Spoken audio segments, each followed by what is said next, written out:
Hey everybody, let me see if I can make this work better. Higher, lower, higher, lower.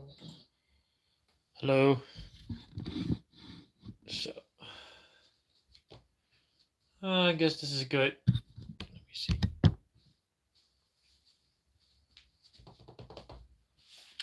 Yeah, this should work fairly well. But only thing I don't have is sound right now. Hey everybody, welcome to the live stream. Just quickly setting up some stuff to make sure that everything is visible, but then we can definitely get started. I think this is, now my hand is pretty clear, a little bit further away. Yeah, this ought to work.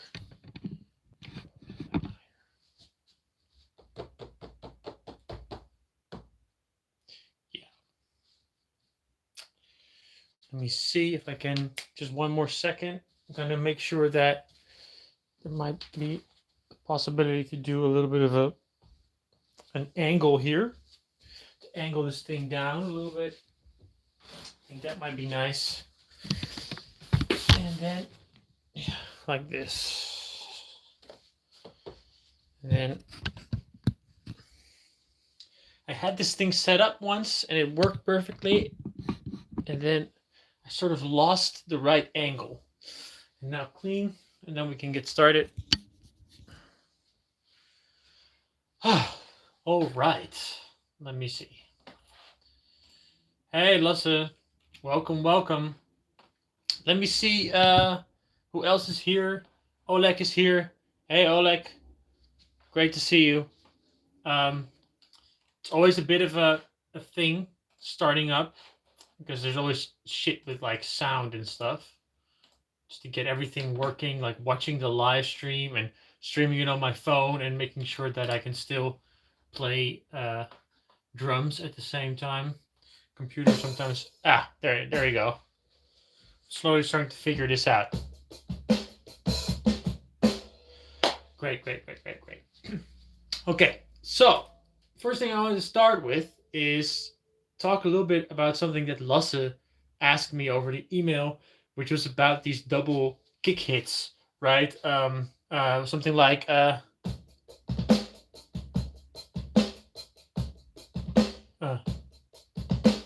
where you do these fast double kick hits, and if your Muller technique is not fast enough,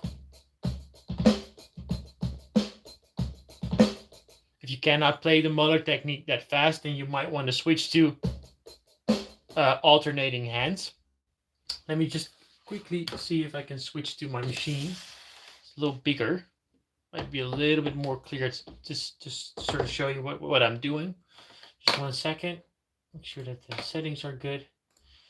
And then I'm going to explain the best way to do this, because that's actually not, it's not that straightforward, but it will work. Here, let me see. No sound at all. This one does have sound. Okay, so machine is not working. I'm not even going to try. I'm just going to explain it on the launch pad, because otherwise we're like waiting here for like an hour. Let me see. Here we are. Okay, so the thing you do, right, is if you switch from left to right, then there's two ways to approach this thing. Lasse did it like this, boom. And then you play the left hi-hat and the right thumb at the same time. Let me see if I can show you. Left hi-hat and right thumb at the same time. And then you could do some sort of a roll with your hand. And that would look like this. Boom. Ah, shit, I can't show you that, but in reverse.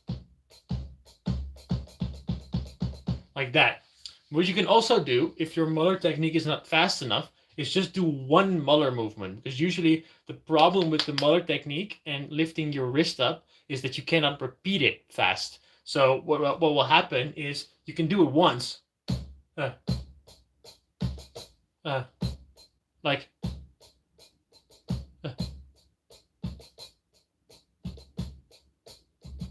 or something like that. Like,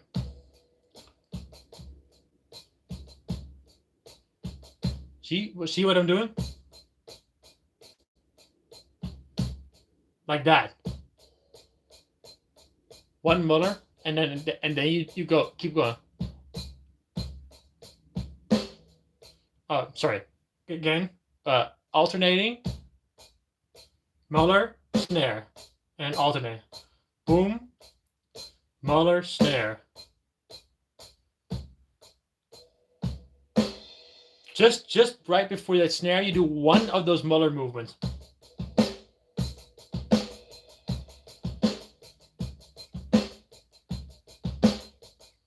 So just the one before the snare, and then you can put in that double kick note.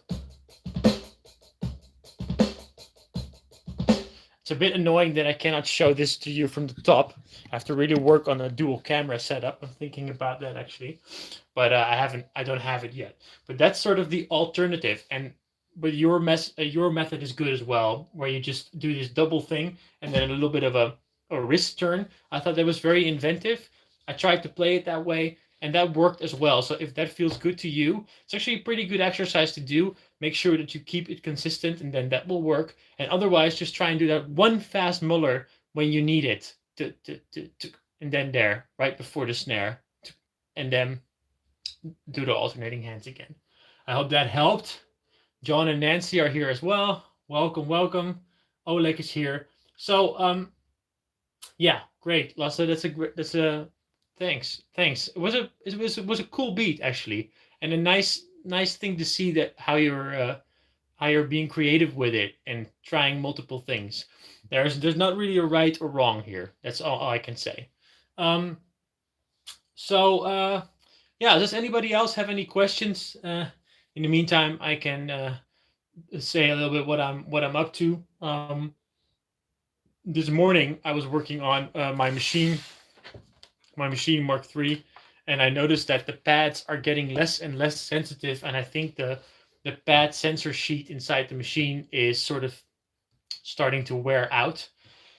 I did calculate that I must have been working with this for like I must have hit those pads 3 million times or something by now, because I played this thing a lot. So I'm not angry at Native Instruments, but I might have to send them an email and ask them if they want to service the machine for a price, because obviously the warranty, there's no warranty on it anymore, but maybe they can replace the sensor sheet for me for if I pay them a little bit, and I hope it's going to be cheaper than buying a new machine.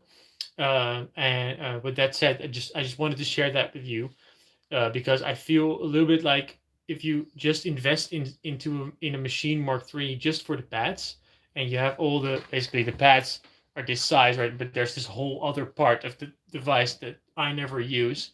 So if that's an investment and you pay the $600, you're actually paying for a lot more than that. But at the same time, the pads will wear off, and so on average, a 3-year-old machine costs you $200 a year at that rate. So that's quite an expensive device, actually, in hindsight. So that's what I'm sort of trying to fix, messing around with the Launchpad, figuring out how I'm going to record the Bossa Nova course. I have everything lined out, but it turns out it's 16 lessons to get that, explained right, and in a way that everybody is actually going to learn how to play, and not just me putting out a new course that nobody will do, or everybody will drop out of. So that's the thing.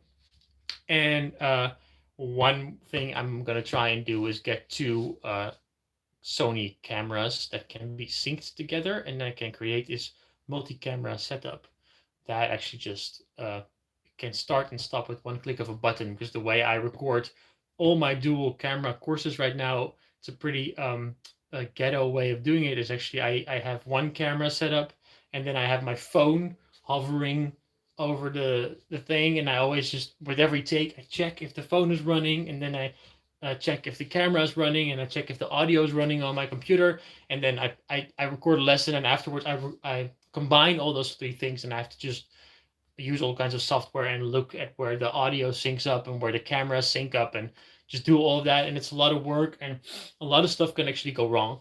So I hope that next week I have this new dual camera setup and I hope it works. And then that way, recording courses and lessons will be much, much, much easier. So that's the whole story. That's what I'm up to. Maybe you guys have a question about drumming or music or anything else. I would love to answer that for you. So please fire away. And Oleg has the first question. I wonder, is there a reason why usually a default drum layout has a kick on the left bottom corner? It's most used note and it's from the left side. I think, honestly, that um, that might be how the original MPC was designed. Like Roger Lynn designed the original MPC, but you could just load samples and stuff in that MPC, and maybe it was the standard samples that were loaded into that. But at the same time, you can also think, okay, if the kick is in the left, the left bottom pad, right? It's the most used note. You can also say, well, what probably happened is that pad is officially also called number one. I don't know if you can see it, but there's a little one, like it says one. See? So I guess hip hop producers back in the day would just put their most important sound on pad one. That's the first thing they thought about, and then put the snare or something on pad two.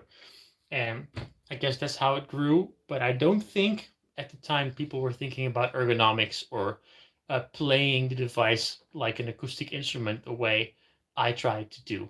So I don't. I think in a way it's a bit silly that this is the way people learn how to play this thing, because it's very inefficient in a way. The standard setup. It's no, I wouldn't recommend using that actually.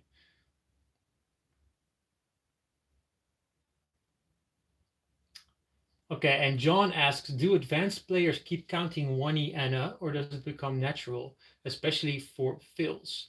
Okay, well, that's an interesting question. I think that more advanced players do not count one E Anna. One E Anna is more to sort of explain to yourself what you have to play or something, but it's not really a way of counting and actually getting a groove to work. My experience with that is counting 1, 2, 3, 4 or 1, 2, a very slow count um, uh, works, and keep doing that out loud, a slow count, so not one Iana, but like just 1, 2, 1, 2, 3, 4, something like that. 2, 3, 4, 1, 2, something like that will work, but the one Iana will not work.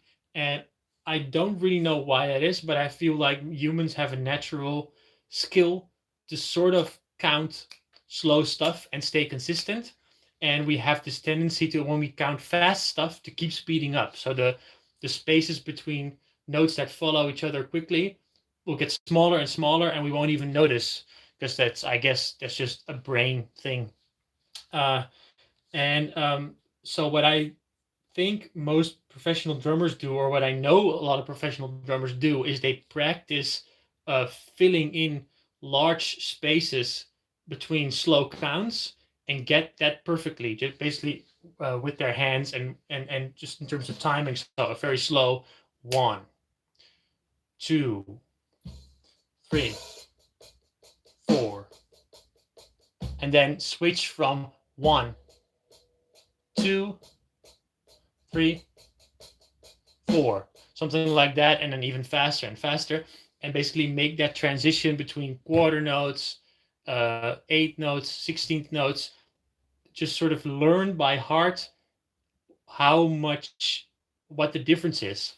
And when you can do that, a slow count, and fill in the gaps between those slow counts naturally by practicing and making sure that you don't speed up or slow down when you're switching from 8 notes to 16th notes while counting the slow thing, that will actually turn you into a professional drummer.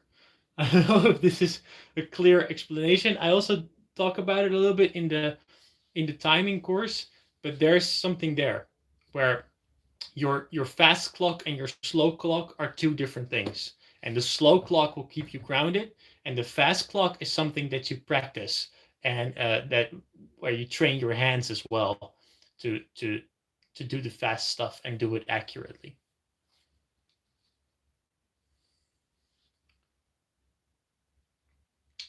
And one more thing, counting out loud helps, but it's more a thing that helps you figure out where the problems are. Because the point at which you get confused or you cannot keep counting, not one ena, but the slow count, the points where you cannot keep counting the slow count are the points where you don't really understand the groove yet or understand the beat yet.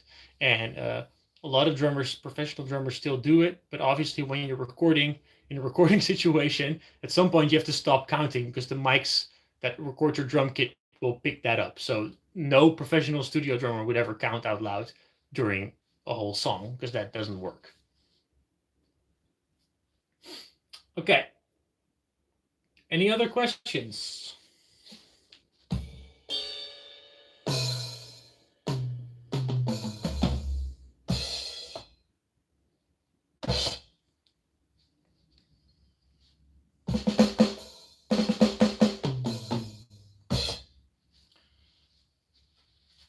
Yeah, I really like the new Launchpad X. I really like playing with it.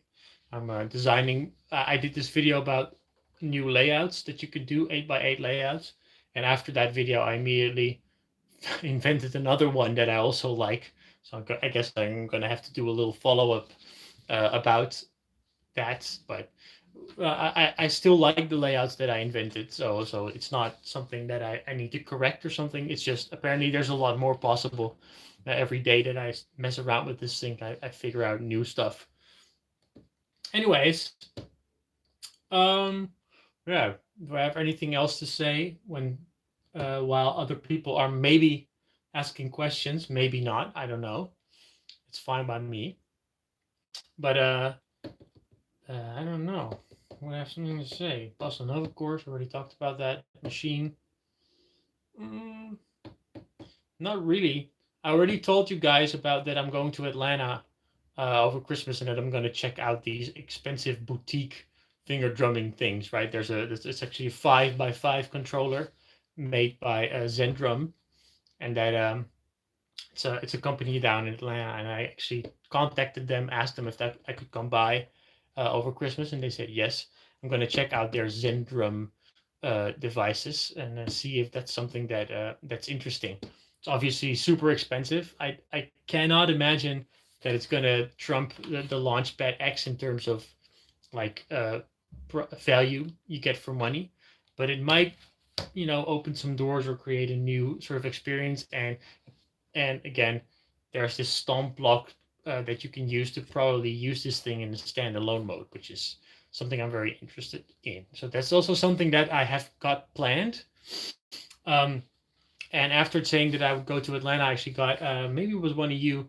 I actually got an offer to maybe give a master class while I'm there. So that's also something I'm going to do, perhaps, and meet up with a few people down there on the other side of the planet. I'm sort of very excited about that. It's really fun that that's happening. Um, but in the meantime, it seems like not that many people have any more questions. I answered Lasse's question about the double kicks. I answered Oleg's question about the history of the bottom left kick drum, and I answered John and Nancy's question about that counting type of thing. So if that's all, then I can sort of wrap things up. But hey, there's a question coming. Ah, look. Uh, there's great drum pad apps. Are you planning to do a review on them? Oh yeah, so you mean apps on a tablet, right? On a tablet or a smartphone? Uh, because there's obviously also drum apps. Yeah, we can also say okay, Addictive Drums is a drum app. But yeah, for example, there's drum pad app on Android and on iOS. I actually checked out some stuff recently. One thing I can say is that a touch screen on a phone or tablet or any touch screen device at the moment has a delay. There's just an amount of milliseconds that the system needs to process a hit. And there, as far as I know, there are no touch screens right now that have a delay that's low enough to play real time drums and really not notice the delay, because that obviously that means that the touchscreen speed has to be under 2 milliseconds or something, and I think it's usually above 10. So that already creates a sort of a barrier. It doesn't have to be a problem, or it doesn't have to be a thing that you can never use a pad for an iPad or something for drumming or an Android phone, but it will create a problem if you're working on subtle stuff, and because the magic happens in my opinion between that 4 and 10 milliseconds. So if you're always operating with a delay, it might actually cause you trouble in the future, or whenever you stop using having a delay, all of a sudden your brain will not function, and your inner clock will not function in the way that it should. So that's a bit of a thing where I would not recommend just playing on touchscreens. And then if you plug in a controller and use that on your iPad or on your smartphone, I tried doing that. I actually plugged a Launchpad Pro into an iPad, and I used it that way. And I must say the latency started to become very acceptable. So with a controller and a device, a smart device that supports this thing, the latency is getting better and better. It's not on par with this computer that I have here that really has like the latency is like as low as it can get. I mean, it can get a little bit lower, but it's almost, I don't hear it anymore. It feels real time to me, because you have to imagine that if a drummer hits a snare drum, the time it takes from the sound of the snare drum to reach his ears is already 2 milliseconds. So in that range, it's just real time. It's being perceived as real time, and I think that iPad apps, smartphones, all that stuff, it's evolving. It's getting better and better, but it's not that usable yet. It's not as usable as a PC. But with that in mind, for example, when I started finger drumming, or when I started music production 12 years ago, 10 years ago, you could not do music production on a laptop, for example. You couldn't. You needed to have a dedicated, a big machine, because like you needed the processing power, and that laptops weren't capable of doing this.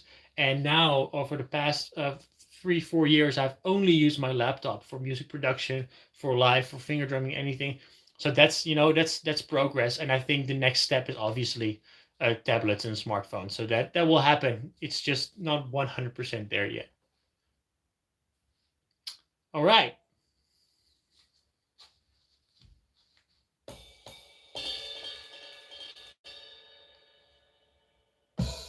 Any other questions, folks? Don't feel obliged, by the way. I'm fine with people being satisfied and not having anything to ask. That's also great. I shared whatever I needed to share, I think. And so if that's it, then I'm gonna wrap things up. If not, if you want to still type a question, you can just type no, wait. That only will take a few seconds. Then I know that people are not done asking questions and want to type something. If that doesn't appear, I'm gonna wrap things up and go to sleep and stuff. It's getting late over here. Just let me see. Oleg says, "Oh, are you planning on doing new courses?" Yes, for sure. I am working on new stuff all the time. I'm now working on a more style-based approach. I have this deal with Epidemic Sound, a stock music website, that I can use their multi-track. Uh, I can use their music. Like, there are 30,000 songs in their library, and I can use their multi-track songs to make new lessons. And I'm working on bossa nova right now. I have 3 songs by Epidemic Sound that I took from their website, the stems, and I have this nice bossa nova pattern that I've worked out and that I'm gonna guide people through step by step. And then you have 3 nice backing tracks to play along to. Next thing, I don't know exactly what that's going to be. Might actually be metal because I get a lot of requests for metal. I haven't done that at all because I'm not that into metal, but it might be something that I need to research and then take 3 metal tracks or a couple of metal tracks and then from Epidemic Sound and create a step-by-step course for that. The thing is, what I'm struggling with right now is purely time based. I'm sure that I'm 100% convinced that I'm going to release a new that bossa nova course this month or like maybe early December, but definitely before Christmas. The new course will be there because it's already sort of starting, but I want to be able to churn out more stuff and quicker. But for that, I would need a more reliable camera setup here and some better studio lighting so that I can also work when it's dark. Because right now it's winter here and it's dark early in the morning. It's also dark very early in the evening. And I usually use daylight for filming. And I noticed that now that I'm working in Hilversum, that's a TV place. I have to go there quite a lot. So the only opportunities that I have to really do stuff is in the weekend and also in the morning and in the evening. So I'm sort of expanding my studio setup here so to make that happen, and then I can create stuff faster again. Um, and Lasse says somebody asked this morning for drum notes in your finger drumming layout for different or more songs. Maybe you could have a section on your website with sheets or tabs. Yeah, I could definitely do that if people are willing to provide, like sort of write down things. But the thing right now is that the system that I use for writing down those paths notes, those 4x4 color diagrams, it's actually it's quite a difficult system. A friend of mine is developing this nice click and a click and color sort of interface, and I'm working on a new version of the website where I can probably use that interface, but that's quite a long time away because I prefer making new courses and new lessons first before I'm going to start tweaking the interface, and because that's it's a whole other endeavor. I'm all alone, so I have to sort of prioritize. But when that thing gets easier, when it gets easier to make those types of write that down, then that might definitely be an idea, and write more songs down. That would be nice for people to be able to play. But I do think, by the way, that most people prefer sheets plus an example, so plus a video, because a lot of people, it's hard for them to read music without hearing it.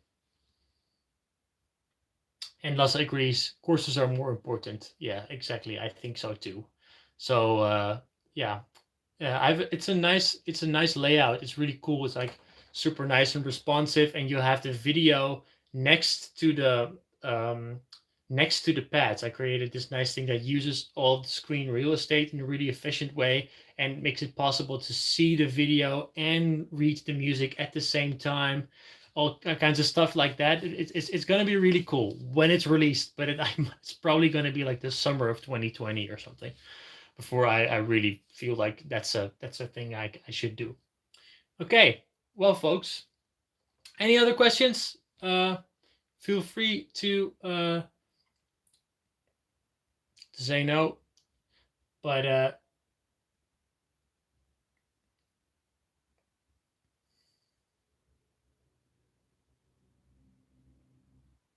I guess we're sort of uh, getting towards the end. Hey, thanks, Oleg. Yeah, I think the website's cool too, but I do think it can be improved. I have lots of cool ideas. I used to be a web designer once, like back in the day. I can do it myself, HTML. So I have some cool ideas, and it's going to be great.